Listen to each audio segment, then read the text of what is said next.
Muchas gracias.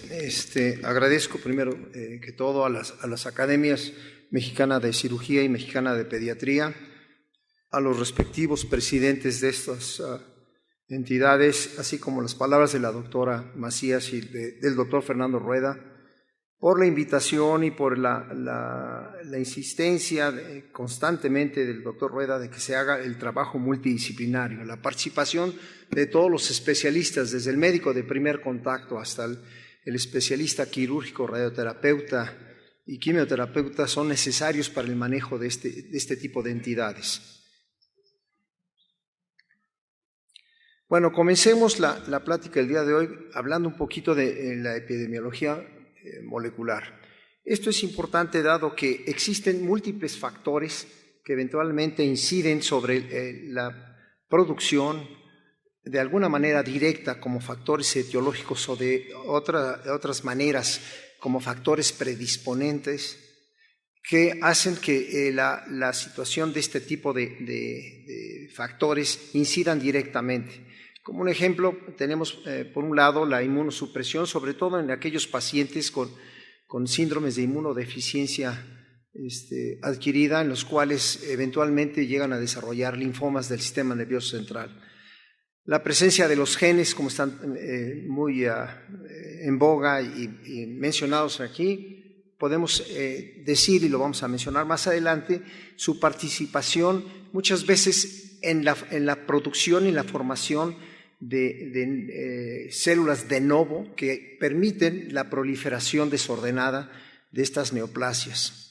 El medio ambiente constituye otro de los factores importantes, indiscutiblemente que para la producción del cáncer en cualquier sitio de la economía del ser humano es un factor desencadenante, directamente relacionado como causa y efecto.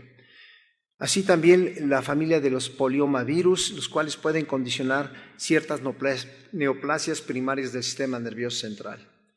En cuanto a la población, tenemos dos tipos de poblaciones, aquellas que son susceptibles, como es el síndrome de Li-Fraumeni o el cáncer familiar, el cual produce dos entidades en forma muy específica, hablando de neoplasias primarias del sistema nervioso central, y campos electromagnéticos, que se ha discutido la controversia sobre la presencia de estos campos electromagnéticos y la posibilidad de desarrollar neoplasias primarias del sistema nervioso central. Por otro lado, la población resistente al tratamiento, así se describe en la literatura,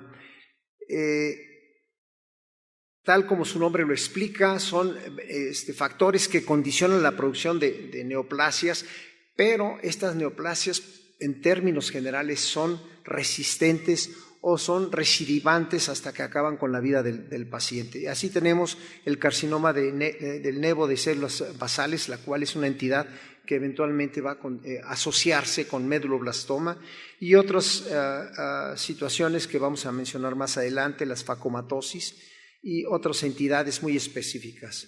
Por lo que respecta a la carcinogénesis, tenemos que considerar en sí que esta es una respuesta muy heterogénea.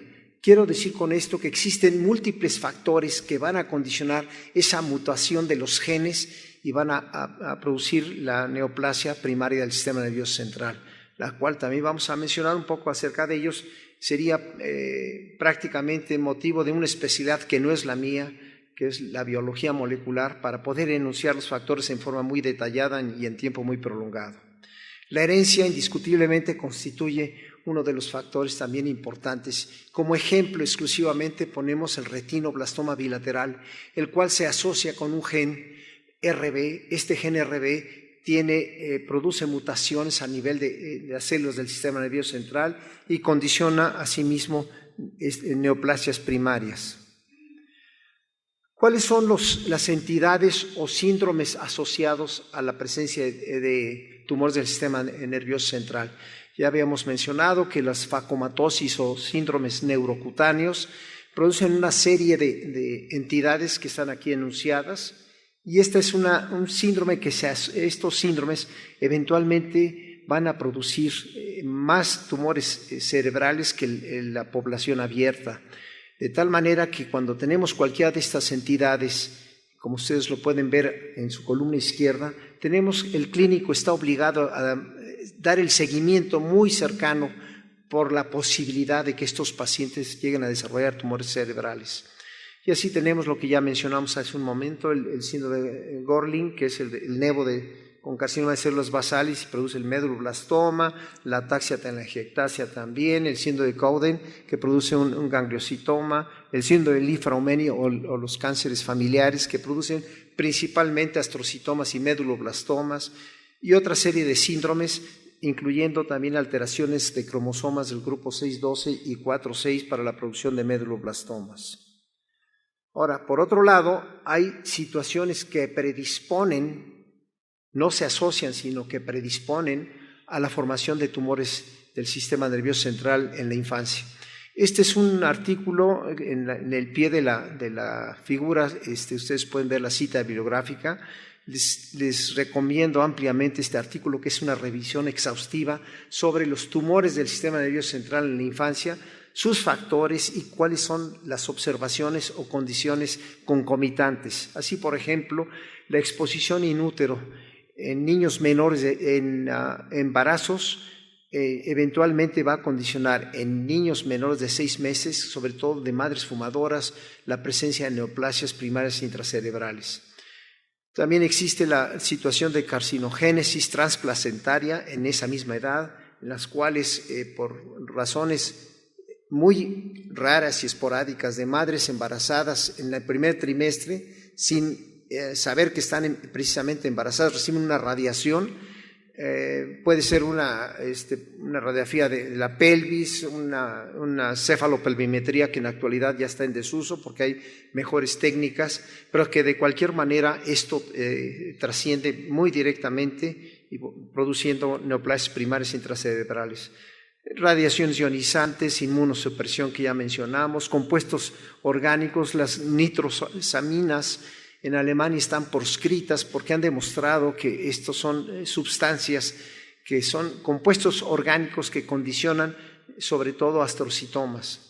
Los campos electromagnéticos, la exposición a estos en forma continua, no nada más en la madre en gestación, sino en cualquier edad pediátrica, y esto se observa sobre todo en la población rural en México. Muchas de estas chozas están apoyadas sobre los grandes postes de cables de alta tensión, sobre todo en áreas rurales, vuelvo a repetir, y cuando están apoyadas o están dentro del perímetro de 250 metros, las posibilidades de desarrollar una neoplasia primaria intracerebral se aumenta 25 veces más que la población general. Familia de los virus del polioma condicionan también astrocitomas, meduloblastomas, la influenza en la madre gestante, la influenza estacional, y que aumenta 11 veces más los tumores del sistema nervioso central, la ocupación de los padres y los barbitúricos y anestésicos durante la gestación. Entonces, como ustedes pueden ver, son múltiples las situaciones predisponentes. Quisiera nada más mencionar brevemente los factores, antes de pasar a la epidemiología, si se vale el término clínica, seguir mencionando algunos ejemplos de lo que existe en cuanto a la epidemiología molecular. Si dividimos en dos grandes grupos los meduloblastomas, aquellos de riesgo estándar y de alto riesgo, desde el punto de vista de los genes son totalmente diferentes.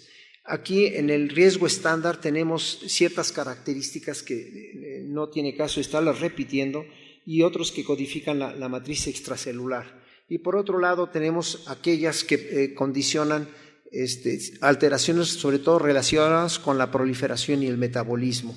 Estos son dos instancias que están expresadas en la cita bibliográfica de la parte inferior.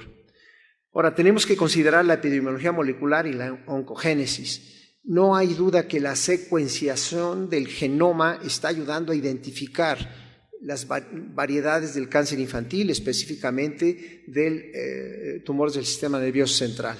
Recientemente, en la revista Nature del 2012, se publicó sobre la clasificación molecular del medulloblastoma. Como ustedes pueden observar, en las últimas 2 líneas están con asterisco los que tienen mutaciones recurrentes y que son de pronóstico malo.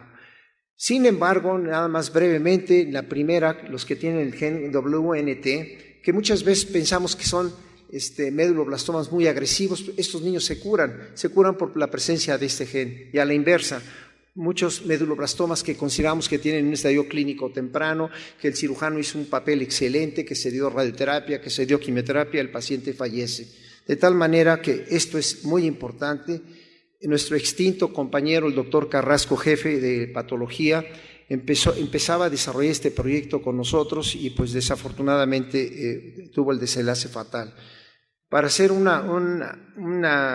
resumen de lo que hemos dicho, el análisis molecular es indispensable para conocer más de cerca a nuestro paciente y poder tener una terapia más adecuada, hecha a la medida, de tal manera que estas son una serie de estudios y la secuenciación se está comenzando a hacer en el instituto exclusivamente desde el punto de vista de investigación, pero es metodología que necesitamos llevar a cabo en forma rutinaria. Tenemos que irnos un poco más deprisa para tratar de terminar en tiempo, pero les puedo decir que la incidencia de neoplasias primarias intracerebrales en pacientes de 0 a 18 años es 15.7 por millón por año. En el año 2012, esto se publicó este año, la incidencia indiscutiblemente que en Estados Unidos es mayor, de 19 por millón por año en el sistema de registro nacional de Estados Unidos del SER de 2006.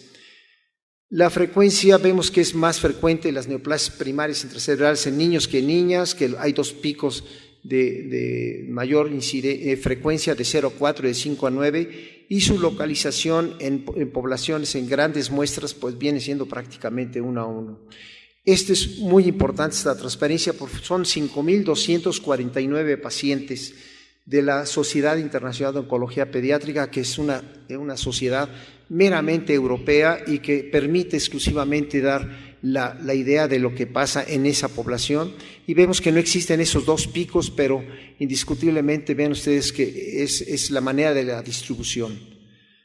Lo mismo de tumores astrocíticos en niños y en tumores embrionarios. Estos en embrionarios van desapareciendo a partir de los 10 años de edad, no así a partir de los 10 años de edad los astrocíticos perduran.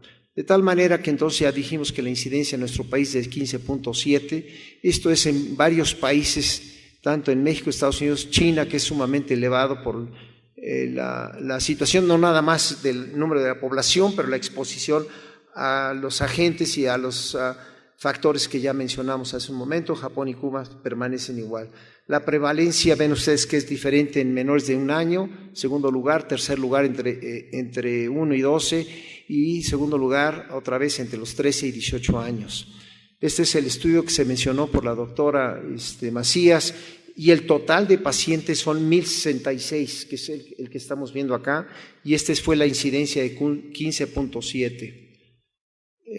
Ya la distribución de estos 5.200, pueden ustedes ver que predominó el cerebelo, ventrículos y lóbulos, parénquima cerebral, para que ustedes vean cómo se distribuyó. En Estados Unidos esta es la distribución, predomina los astrocitomas seguido de los meduloblastomas, y aquí en México, en nuestra muestra del Seguro Popular de 1.066 pacientes, predominó el astrocitoma y en segundo lugar el medulblastoma, pero en un porcentaje mayor.